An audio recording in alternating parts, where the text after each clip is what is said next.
Agora em Goiânia, 7h35, sinal aberto comigo aqui, Rubens Salmão, com Jéssica Dias e também com Cileide Alves, e com a decisão de destinar os recursos da venda da CELG-T, a CELG Transmissão, à Previdência, o governo estadual vai ter 210 milhões de reais extras de caixa por pelo menos 10 meses no ano que vem, ano eleitoral.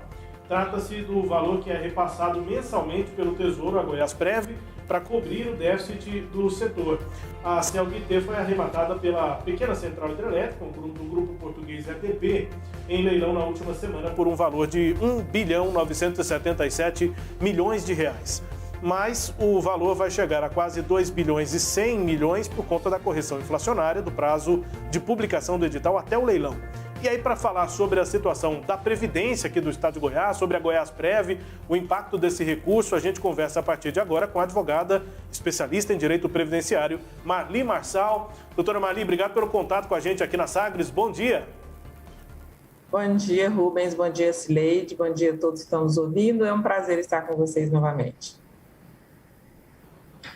Prazer voltar a ouvir a senhora aqui e vê-la também na programação do Sistema Sagres. Doutora, vai ter um impacto real esse repasse aí a partir da venda da CELG-T para o déficit previdenciário? Porque o que a gente percebe é que o déficit é contínuo, né? Vai haver um repasse agora, mas o déficit da Goiásprev deve continuar mais à frente. Qual é a visão que a senhora faz, que análise a senhora faz sobre essa situação atual, depois da reforma da Previdência que foi realizada em Goiás, né?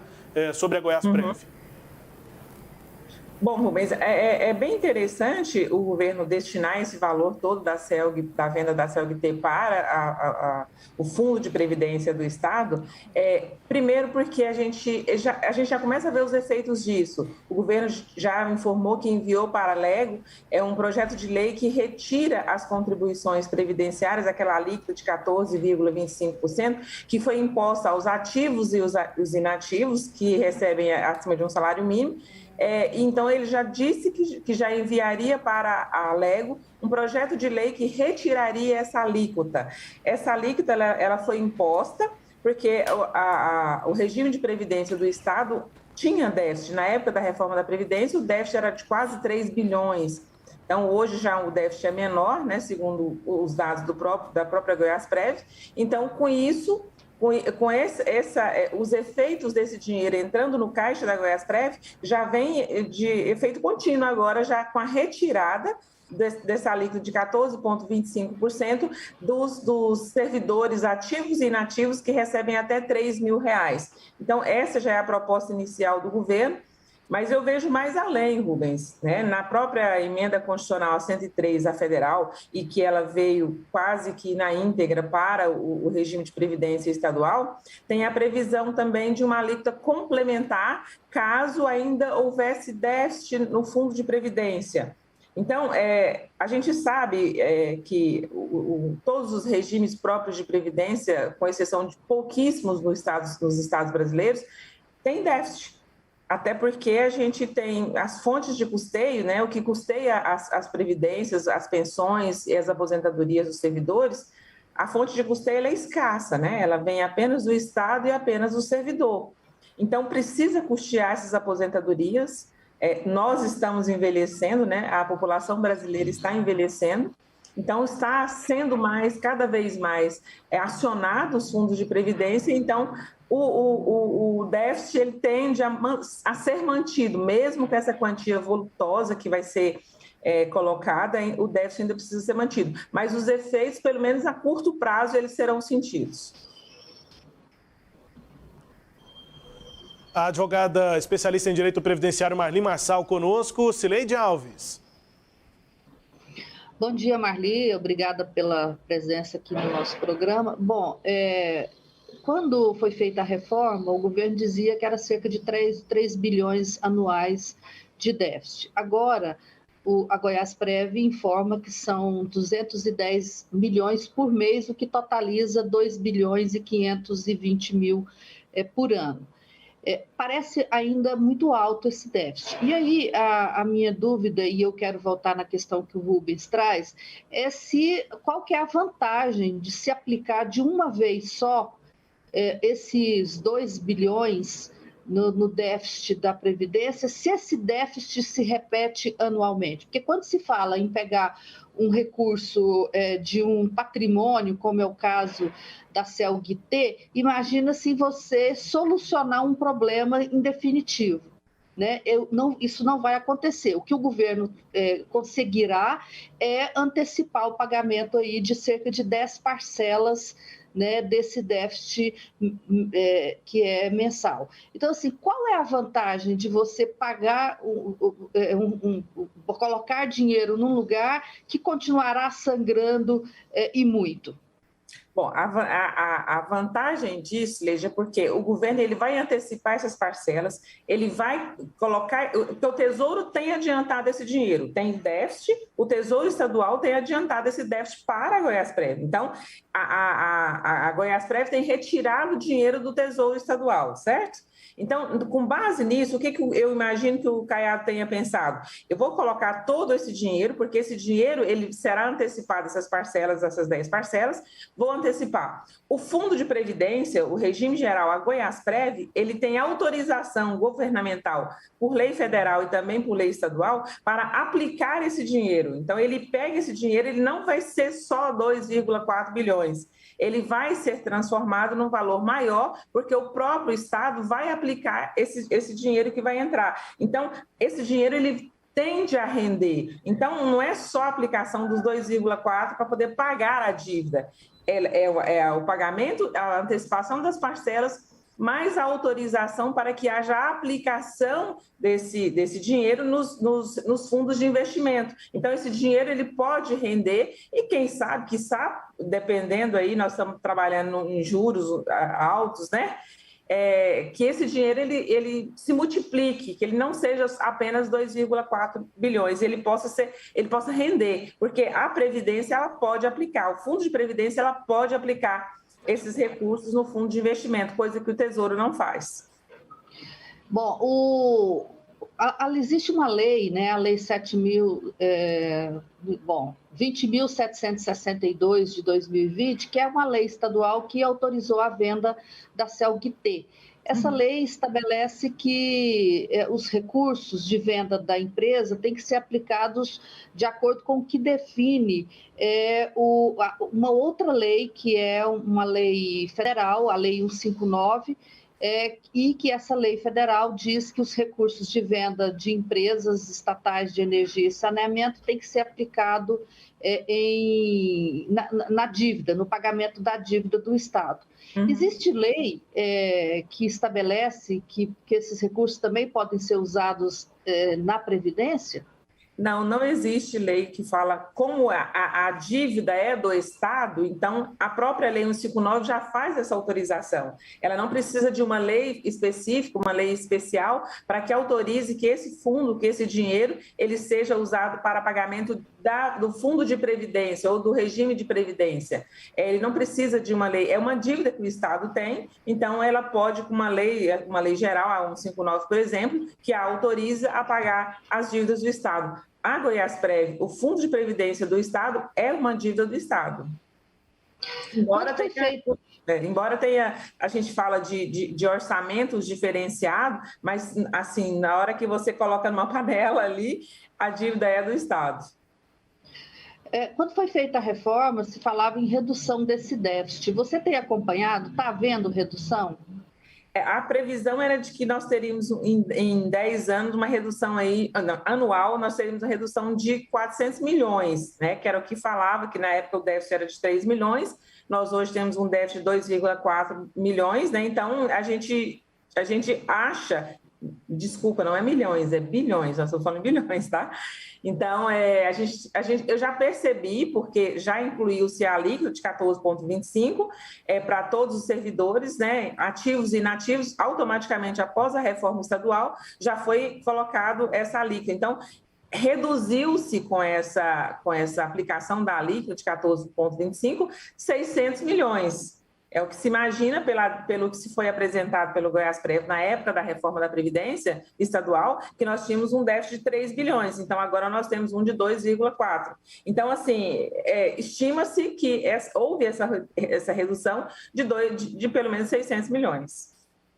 Bom, agora o governo vai desobrigar, né, os servidores que ganham até R$ 3.000 de pagar os 14,25% de contribuição. Isso. Segundo a Secretaria da Governadoria, isso implicará em um déficit, em aumento desse déficit de 147 milhões.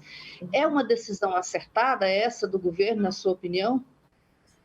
Eu entendo que como a gente já falei um pouco antes com o Rubens, a Previdência ela tem um problema de custeio, a Previdência Estadual, né? A gente tem um problema de custeio, ela é financiada pelo servidor e pelo Estado, ela não tem outras fontes de custeio. O que eu imagino que resolveria o problema do déficit da Previdência Estadual é encontrar outras fontes de custeio, nas loterias estaduais, em outros impostos que pudessem ser tirados para poder custear a Previdência Estadual. Eu acho, o que eu penso sobre isentar os servidores ativos e inativos da alíquota de 14,25 de até R$3.000, eu acho que o limite foi alto, eu acho que R$3.000, eu acho que ele foi além do que as outras previdências poderiam colocar. Eu imagino que até 2 salários mínimos seria um valor adequado, e não R$3.000. Isso a gente pensa, mas você está falando apenas de R$1.000, né? Mas isso, quando você trata de um número muito grande de servidores, um valor de R$1.000, ele faria bastante diferença nos cofres da Previdência Estadual. Então, eu acho que seria o valor, o teto seria de até R$2.200. Eu acho que até 2 salários mínimos seria o teto ideal. Pois é, as categorias de servidores públicos estão se mobilizando para que essa isenção ocorra com quem ganha até o teto do INSS, que é mais de R$6.000. Isso é impossível, inviável? É inviável para o governo que se mantenha a isenção até nesse valor do teto previdenciário, até porque todos os servidores que entraram a partir de 2003, eles já fizeram, ou até 2011, ele tem um regime de previdência complementar, ele aderiu a um regime de previdência complementar, então, do qual o governo, o percentual que o governo tira disso é bem menor, então seria inviável para o regime de previdência do Estado manter uma isenção de até o teto da Previdência Social, seria inviável economicamente, é catastrófico você pensar isso. A Previdência, a gente se fala dela, a gente faz orçamento dela, a atuarial dela, você faz de 10 anos. Se você pensar isso e nos próximos 10 anos, seria quase que um suicídio do sistema de previdência do Estado. Pois é, mas pensando como pensam os servidores públicos, eles alegam que quem é do regime da previdência privada, né, do INSS, tem esse benefício, quer dizer, os aposentados que ganham até o teto, e todo mundo ganha até o teto, não tem quem ganha mais do que o teto, né, pelo menos até o teto, eles são isentos dessa contribuição. Por que tem que ser diferente com os servidores do Estado? Porque existe a diferença dos regimes de previdência, do regime geral do INSS, e apenas a isenção é para os aposentados e pensionistas, né? Então, não existe essa alíquota para eles. Mas por que é dessa forma? O STF já bateu o martelo, ele entendeu que é constitucional cobrar-se a alíquota de contribuição dos ativos e inativos do regime próprio, e que não pode se cobrar do regime geral de previdência social. Aí eu te falo por que eles decidiram dessa forma, por conta do que a gente já falou das fontes de custeio. O regime de previdência social ele tem 7 fontes de custeio, enquanto que o regime próprio tem apenas 2 fontes de custeio. Se eu tirar a alíquota de previdência dos servidores inativos, eu estou inviabilizando as próximas aposentadorias e as próximas pensões. Eles precisam ser mantidas alíquotas para que o sistema de previdência possa ser mantido, para que possam ser garantidas as aposentadorias futuras. Então, a gente trabalha, o que eu imagino que o governo trabalha é com a previsão de que ele precisa manter, pelo menos pelos próximos 10 anos, as aposentadorias. Então, seria inviável economicamente falando de atuária, porque a gente está envelhecendo, os servidores também estão envelhecendo, então, estão utilizando mais o serviço de previdência do Estado. Então, seria inviável economicamente falando que que o governo coloque essa isenção até o teto da Previdência Social. Não se pode colocar os dois regimes no mesmo patamar. Nós estamos falando de um regime que tem 7 fontes de custeio e um que tem apenas 2. E esses 2, eles querem que seja retirado essa alíquota. Então, não se pode colocar isso. Eu entendo a frustração do servidor, acho que é válida, mas a gente tem que pensar não apenas na gente, a gente tem que usar, um dos princípios que rege a Previdência Social é o princípio da solidariedade entre gerações. Então, eu preciso pensar na próxima geração que vai chegar e que vai utilizar esse sistema. Pois isso não acontece. Ontem mesmo o deputado estadual Eduardo Prado apresentou uma PEC que ele está tentando colher assinaturas, ele precisa de 21 assinaturas, exatamente para propor essa redução. Quando a senhora fala que só tem 2 fontes, por que o INSS conseguiu mais fontes? Ela disse 6 ou 7, não me recordo agora, 7. E a Previdência do Estado não consegue, não tem mais fontes de financiamento? Exato, porque faltou política pública. Quando se falou do regime de previdência social, foi o primeiro que foi criado, né, no Brasil, isso lá em 1926, lá atrás, pensou-se quem financiaria, né? Então, nós temos um artigo do Constitucional que diz que nenhum benefício será criado ou majorado sem uma prévia fonte de custeio, né, que é uma das coisas que o pessoal mais reclama. Criou um benefício, que era aquele do absorvente, não tinha fonte de custeio. Então, nenhum benefício será criado ou majorado sem uma prévia fonte de custeio. Então, para que se criasse a Previdência Social, eu precisava de financiar. Quem vai financiar a Previdência? Eu estou falando de uma multidão de pessoas, de trabalhadores que utilizariam. Então, ficou a sociedade, os estados e o próprio empregado. O próprio empregado financiaria a sua própria previdência. Então, as fontes... Aí o Estado, no que o Estado poderia colocar? Nas vendas de loterias, por exemplo, na venda do combustível, por exemplo. Em algumas coisas que o Estado colocou, mas colocou apenas para o regime geral de previdência. A gente precisa de política pública estadual para que aumente o financiamento da previdência do Estado. Eu não posso querer só tirar o dinheiro da previdência sem imaginar que eu preciso mantê-la para as próximas gerações. Então, a gente precisa trabalhar, ao invés de colher para ter as isenções das alíquotas, eu preciso trabalhar em fonte de custeio, trabalhar com o governo estadual para que nós possamos tirar de alguns locais do ICMS, por exemplo, vamos separar parte desse dinheiro para que seja custeada a previdência do servidor? Vamos trabalhar uma forma porque é dividido esse dinheiro. O ICMS, parte dele vai para totalmente, todos os impostos, todas as taxas, todas são divididas para onde elas vão. O orçamento prevê para onde essas pessoas, esse dinheiro vai.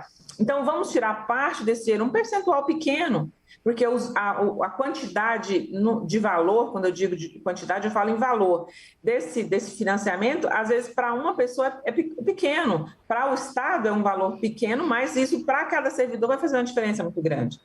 Então, precisaria de ter política pública de financiamento da Previdência Estadual e não de isenção de alíquotas. O valor de R$3.000, eu já falei, eu entendo que seria até dois salários mínimos, mas o governo entendeu que seria R$3.000, então está valendo o valor de R$3.000. Isso vai provocar um déficit. Então, assim, a gente não pode pensar em previdência a curto prazo, Leide. A gente tem que pensar em previdência a longo prazo.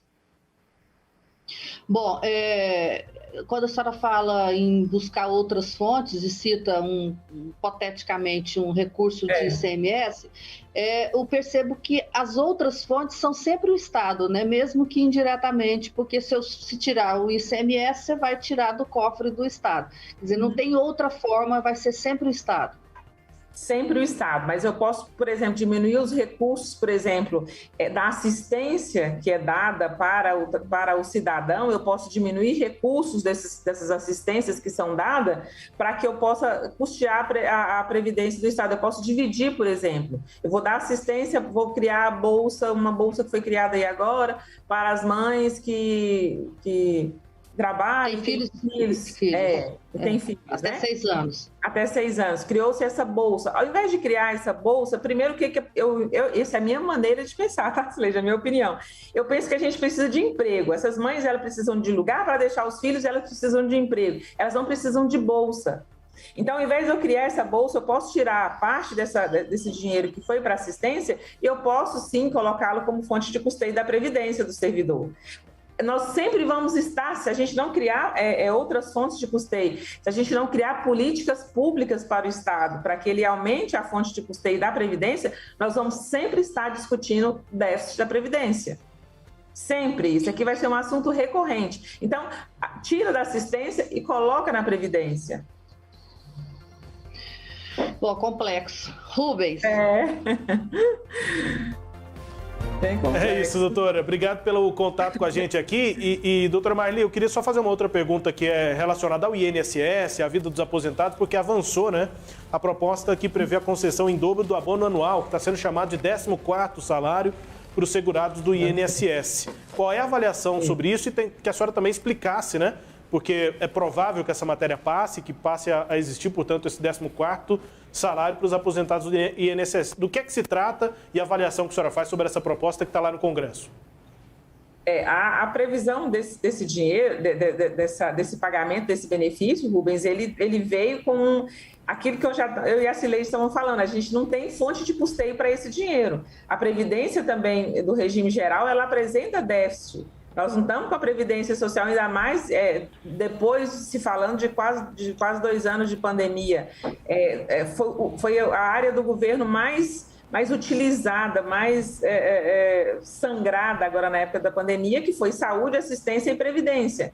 Então, criar um benefício agora, logo após a pandemia, esse benefício do 14º salário, ele vai avançar, ele é um benefício que eu chamo esses benefícios de eleitoreiros mesmo, sabe? Porque eles não têm fonte de custeio.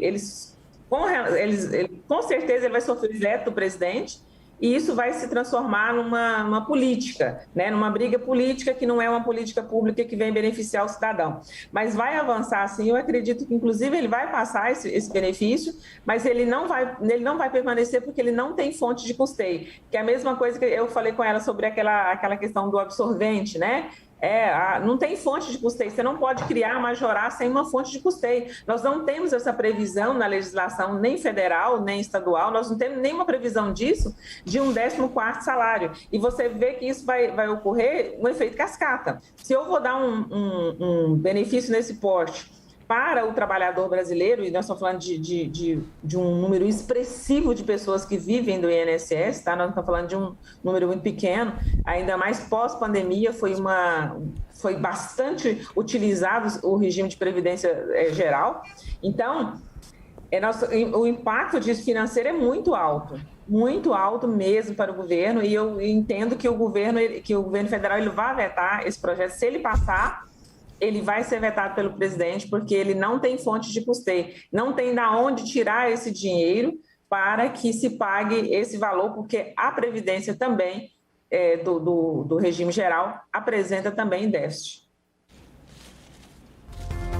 É isso, doutora. Obrigado pelo contato com a gente aqui na Sagres, né? De novo, a gente volta a conversar com a Marli Marçal, uma pessoa já conhecida, muito querida pela gente aqui no Sistema Sagres, nos ajudando a entender assuntos aí sobre direito previdenciário. Um abraço para a senhora, bom dia, bom trabalho, doutora.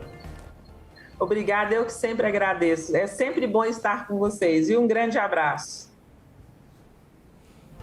Abraço, obrigado pelo contato. Advogada especialista em direito previdenciário, Marli Marçal, conversando conosco aqui no Sinal Aberto. Destaque a íntegra aqui dessa entrevista, você confere acessando o nosso portal, o sagresonline.com.br.